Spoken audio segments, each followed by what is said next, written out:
En este contexto, hoy recibimos en la que ya puede ser la entrevista terminando el cargo por parte de Peter Stano, portavoz de Asuntos Exteriores en la Unión Europea. Peter, muy buenos días. Gracias por estar de nuevo aquí en Negocios Televisión.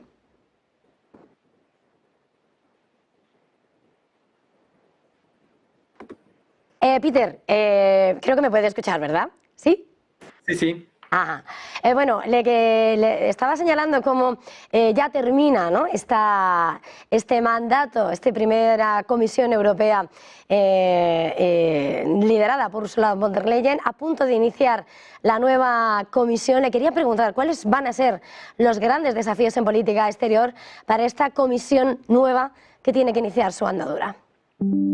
Hola, buenos días de Bruselas, y de hecho voy a hablar en inglés.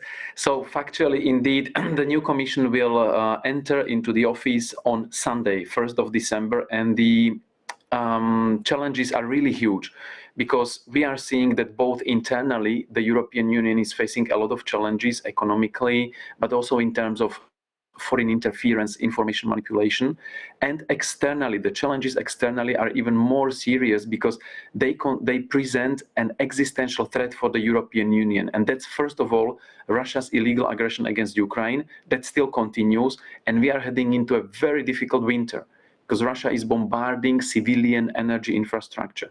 We still have the unsolved conflict in the Middle East, so finding a way to stop fighting in Gaza and way out of the Israeli-Palestinian conflict will require a lot of attention. Of course, the green transition, the Green Deal will need to be implemented. We will need to do more to reinforce our strategic autonomy in terms of economy and defense. And we will need to deal with the Trump administration, which, based on indications, might not be always ready to work with the EU as closely as the current administration of President Biden.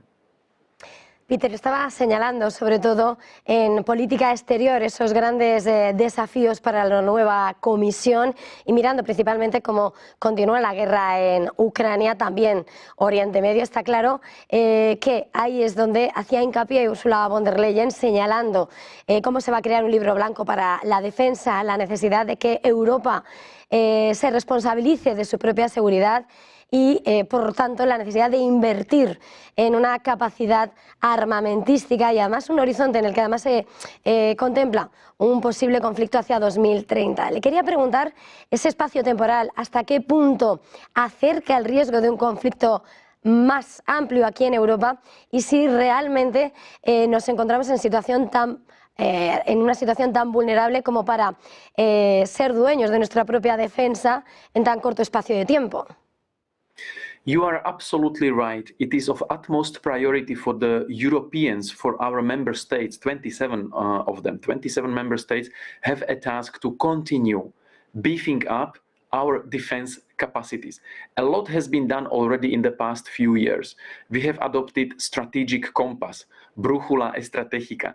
This is a first military political doctrine of the European Union that deals with the challenges and the needs of European defense, autonomous European defense. We have set out a lot of initiatives to stimulate the production of European defense industry because we need more ammunition, we need more weapons, not only to help the Ukraine and continue helping Ukraine, but also to have enough for our own self-defense because, as you remarked, there is wide instability around us. Unfortunately, a lot of this instability is very close to our borders. So we need to be prepared because the world, unfortunately, in the next 5 years, most likely, is not going to get better. Quite to the contrary. There might be more conflicts and more crises, with the Ukrainian one being the biggest one. This is the biggest threat for Europe. But even if the Ukrainian war finishes, it will be very decisive how it finishes.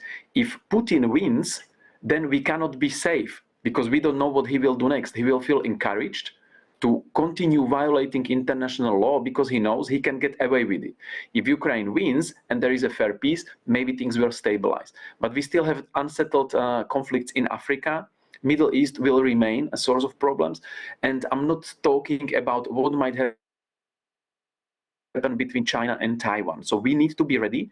And for that, to be ready, we need to be independent, strategically autonomous, and have enough capacities, meaning ramping up the defense industry of the European nations so that we can supply everything we need for the defense of our interests, of our borders, and of our citizens. And we also need to beef up our capacities against cyber attacks, because we are constantly exposed to cyber attacks from outside, and we are constantly exposed to information manipulation.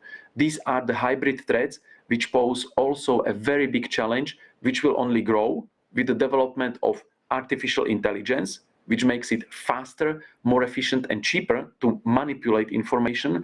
And this will be probably the biggest challenge internally, to deal with it, so that these disinformation actors do not manage to undermine and destroy our societies.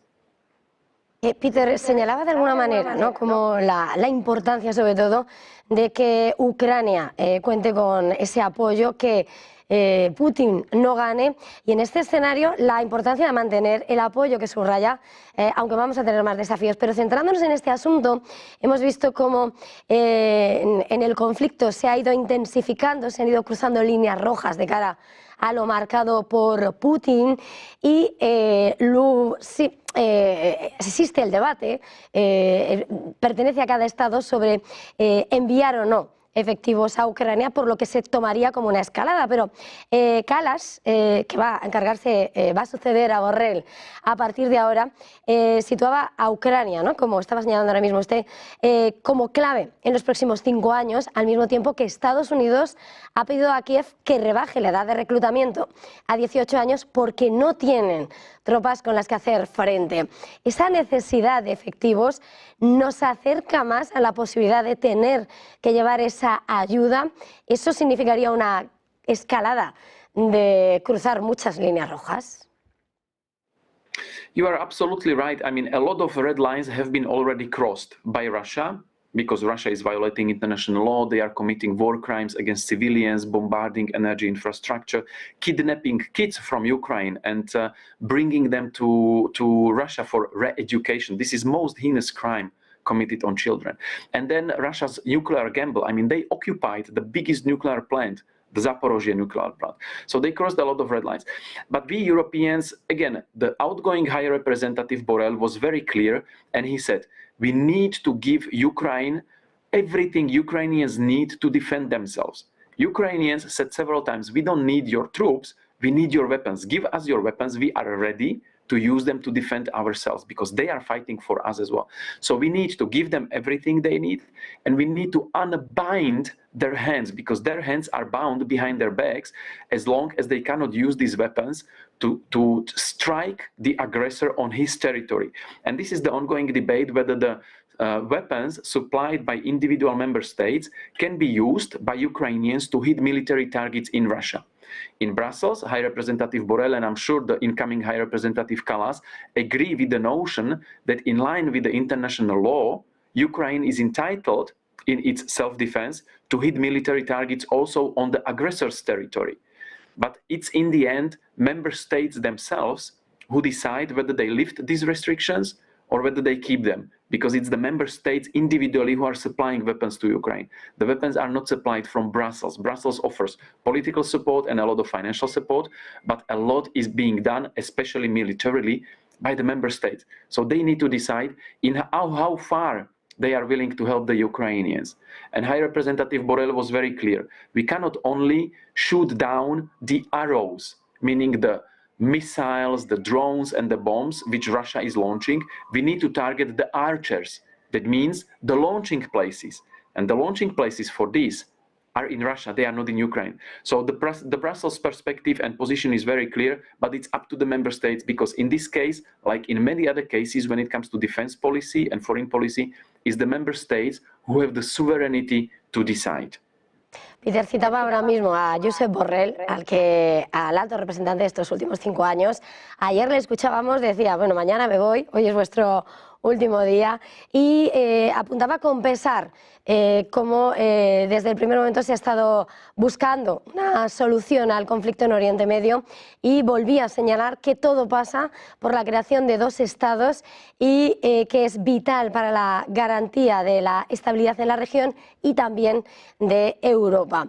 Coincide, es la receta para alcanzar la solución, porque ahora vemos que la tregua con Líbano está en la cuerda floja. Well, the ceasefire between Hezbollah and Israel is very important development, and it creates a momentum also for the ceasefire in Gaza. But then, you know, ceasefire can be agreed, but it needs to be implemented, and ceasefire rarely tackles the causes of the problem. And in Gaza, the cause of the problem, on one hand, is, of course, the brutal attacks from October 7th last year and holding of hostages until today in Gaza, somewhere underground in terrible conditions.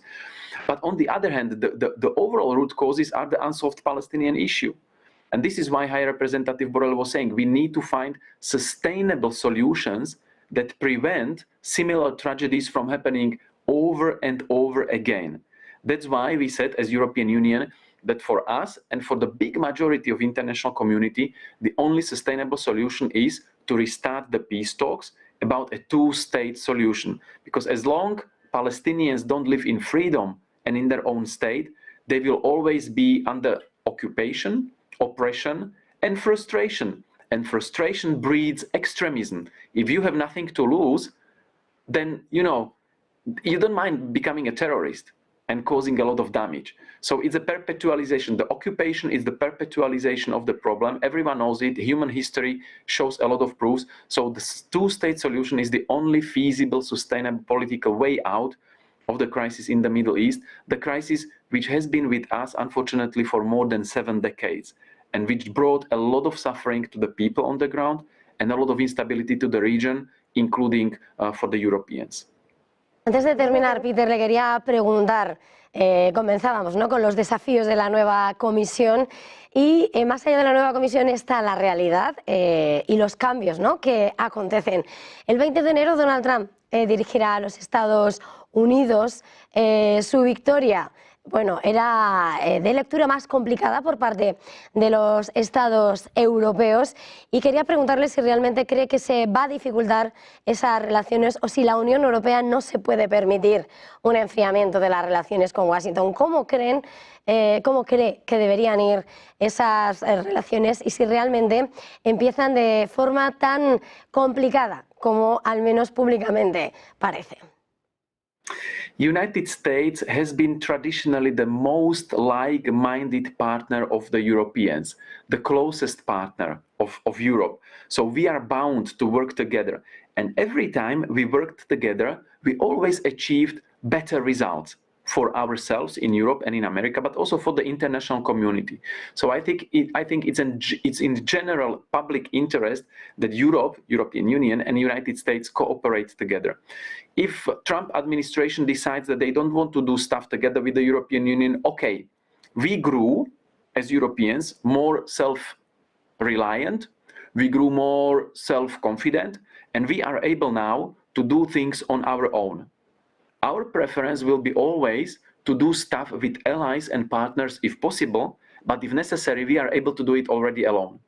And we are equipped, we are prepared, but we will continue engaging with Trump administration to explaining them the advantages of working together, because it will be better for the American people, it will be better for America, and it will be better also for the international community. But again, if Trump will not be listening, then we will do it on our own. And Trump's retreat from the international stage offers a huge opportunity for Europe to grow more united, to grow stronger, to become more confident, and to fill the space vacated on the international stage by Trump administration.